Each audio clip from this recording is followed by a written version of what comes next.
has never been popular. You can count the number of delegates she won in the 2020 primaries on one hand, as long as that hand has no fingers. In 3 years as vice president, she's been quieter than an electric car. And it's not fair that she's not popular. She's intelligent and accomplished, and in fact was put in charge of the border. And look at how... Okay, bad example. You'd think Bill Maher would have let it go by now. It's been months since the Democrats got absolutely crushed at the polls. But nope, the wounds are still open, and Maher's still pouring sarcasm all over them. Ever since that brutal loss, he's been on a non-stop rampage against the DNC's choice of candidate. And let's be real, this isn't some sudden betrayal. Maher's been calling out Kamala Harris long before she ever landed on the ticket. Kamala Harris run for California governor in 2026 after polls show her leading. I'm going to give that a big no. She's had her chance several times. She should run far, far away. Yeah, I think Kamala Harris would make a great president of a university. Not that she's a bad person or a bad candidate. Or should... To Maher, picking her wasn't just a bad call. It was like shooting yourself in both feet and then trying to run a marathon. So when he went after Kamala again recently for refusing to push back against the far left in her own party, he didn't hold back. It was pure fire. I've got all the clips ready for you. But before we dive in, make sure to hit that like button and subscribe so you don't miss any of the drama ahead. And finally, new rule with only a couple of weeks to go. It's not too late for Kamala Harris to do what many have been calling for her to do since she became the candidate. Have a sister soldier moment. And if you weren't around in 1992, let me tell you what a sister soldier moment means. It's when you earn cred with the middle-of-the-road voters by standing up to an extremist in your own coalition. For Bill Clinton in 1992, that was a notorious rapper. This is exactly why Bill Maher has never eased up on Kamala Harris, her constant refusal to stand up to the woke mob. The far left wing has been clinging to the Democratic Party since the 90s. But presidents from Clinton to Obama knew how to keep them at arm's length, maintaining a balance that appealed to moderates and independents. Kamala, on the other hand, chose silence. When Roe v. Wade was overturned, she disappeared. When the debate over biological males competing in women's sports took off, she stayed quiet. She never pushed back against the radical woke narratives or tried to distance herself from the far-left noise. To undecided voters, she didn't just seem compliant, she looked committed. Her silence said everything. And for Maher, who never holds his tongue, that silence wasn't just weakness, it was a political liability. Not only for her, but for the entire future of the Democratic Party. No, Sister Soldier, whose music is not much remembered, but her words are. After the LA riots in 92, she said, "If there are any good white people, I haven't met them." Now, in fairness, she had just come out of Williams-Sonoma.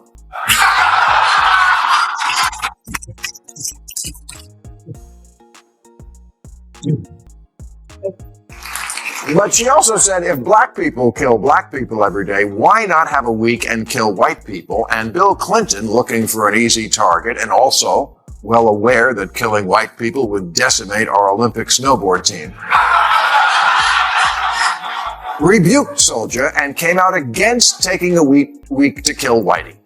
And yes, that was seen as courageous. It was an easy win. Clinton won over independent whites, and it didn't hurt him with black voters who went for him overwhelmingly. Kamala Harris never earned the trust or goodwill of the American people, mainly because she never showed any real backbone. Voters saw right through the polished speeches and forced laughs. They saw a leader who wouldn't stand tall when it counted most. This wasn't just about policy differences. It was about confidence and trust. People genuinely feared that if the country were ever placed in her hands, she wouldn't just mismanage it, she'd unravel it. And that fear wasn't unfounded. In a world already on edge with global tensions, the thought of Harris going toe-to-toe with powerful adversaries like China or Putin made voters uneasy. Would she hold her ground? Probably not. The common perception was that she'd crumble under pressure, bow to global bullies, and let chaos slip through the cracks of weak leadership. In the end, that fear was her downfall. The reason then, as Kamala should now, that, yeah, there are some Americans who are not going to vote for me just because I'm black.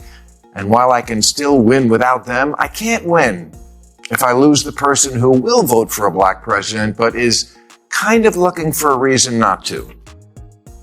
So he made an amazing speech about race and called Reverend Wright's words a bunch of rants that aren't grounded in truth.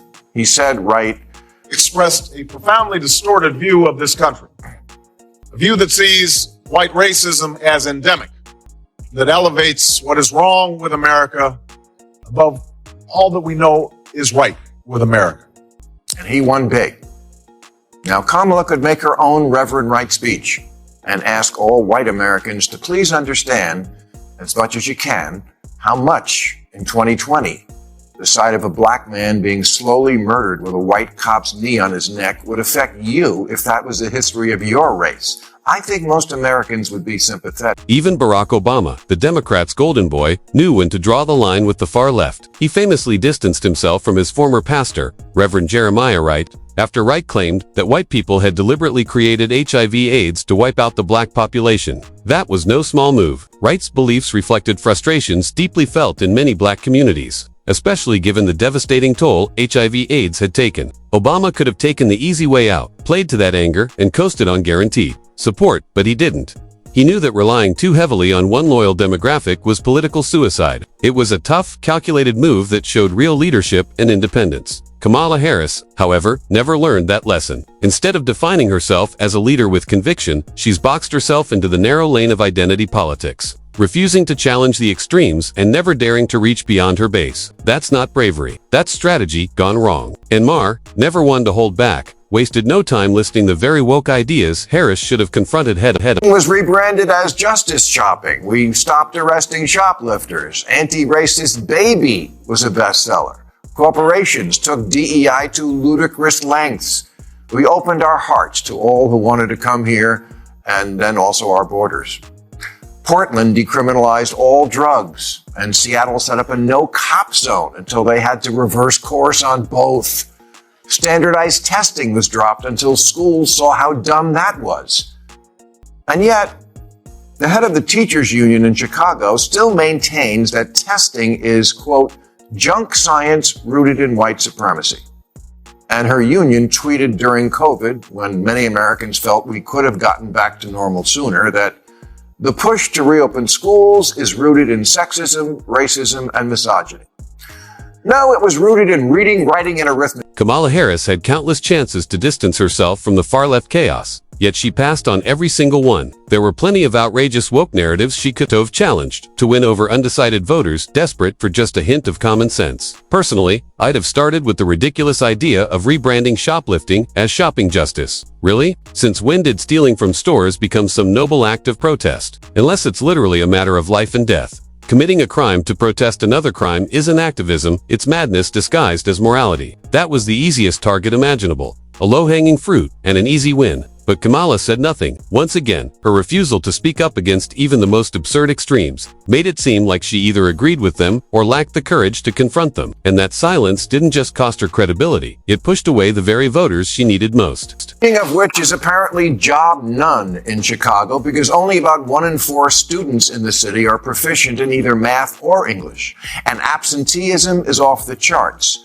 The teachers there want a raise now. And look, I'm always all for all teachers always getting a raise everywhere. I hate kids. I can't imagine being around them all day.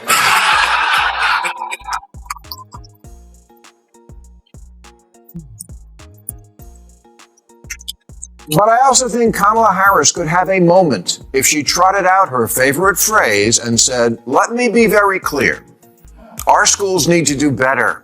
Our kids need to be in school, and when they're there, they need to have the phones off and the brains on, learning the basic things we used to teach. And the idea that testing is rooted in white supremacy is in itself a racist belief that says black children can't compete with white children on tests, which they sure. Yep, it's true. This could have been an easy win for Kamala. A perfect chance to show some strength, independence, and a dash of common sense. But she blew it. To be fair, not all of the blame falls on her. Kamala was never a seasoned political heavyweight. Her rise was fast, not steady, more hype than hard-earned wisdom. She lacked the experience, instincts, and mentors needed to navigate today's ideological minefield. But here's the bigger issue.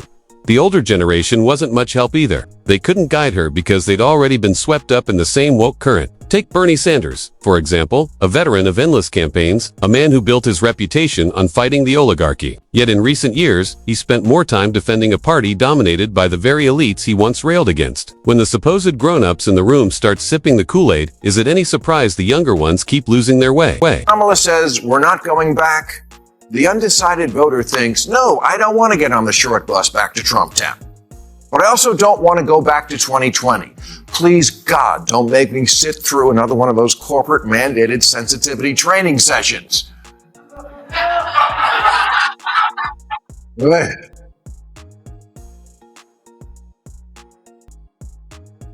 I knew plenty of white Americans, smart, hardworking people who absolutely hated those day and sensitivity training workshops. But, of course, they couldn't say a word about it. The fear of being branded racist or insensitive kept them silent. They'd sit through those sessions, nodding along, while quietly fuming inside. And honestly, it wasn't diversity itself that bothered them. It was how forced and condescending it all felt. The tone was less about inclusion and more about guilt, as if every success they'd earned came at someone else's expense.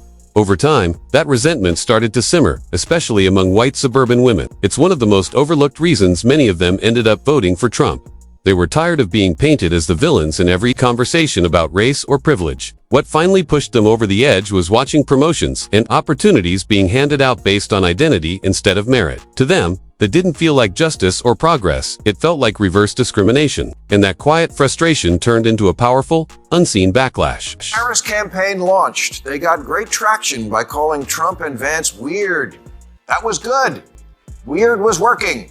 People are tired of weird, and ever since Donald Trump decided to dominate our fucking lives, the Democrats' argument has been, we'll restore normal. Well, if what you're selling is let's be normal again, here's an idea.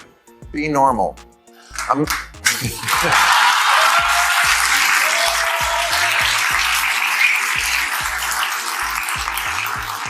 America doesn't need a revolution. It needs... Yes, the left desperately needs to find its way back to normalcy. No more fringe ideologies, no more woke word games, and definitely no more cancel culture witch hunts. Just plain, common sense politics. That's the only path that gives them a fighting chance against the GOP. But will they take it? Highly unlikely. If anything, they seem determined to double down, charging headfirst into the same ideological abyss that cost them the election last year. Instead of learning from defeat, they're pretending it never happened. The current Democratic frontrunners all look the same. Performative, hyper-progressive, and completely disconnected from everyday Americans. Not one of them embodies a true centrist stance. And that's alarming. The party isn't reaching out to the middle anymore. It's pandering to the loudest activists online. If Democrats ever want to win again, they need fewer virtue-signaling ideologues and more grounded, pragmatic leaders who actually understand the people they claim to represent. To the losers, losers look in the mirror.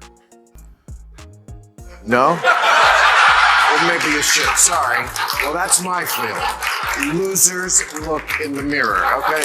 You know, yeah.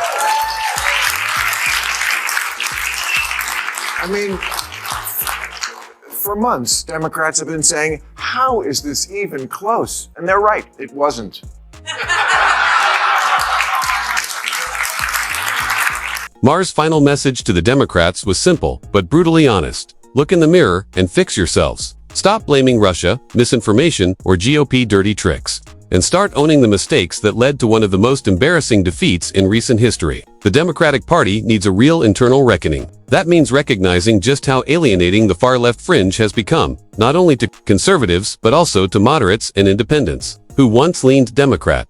What the party needs now is a candidate who's more than a woke mouthpiece parroting Twitter slogans. They need someone with a spine, a leader willing to challenge the extremes in their own ranks. Someone who can connect with working-class Americans, suburban families, and frustrated centrists without pandering or preaching. Only then can the Democrats hope to rebuild trust, regain momentum, and convince voters that they still stand for mainstream America. And that wraps up today's video. If you enjoyed it, don't forget to hit that like button and subscribe for more content like this. Thanks for watching. I'll see you in the next one.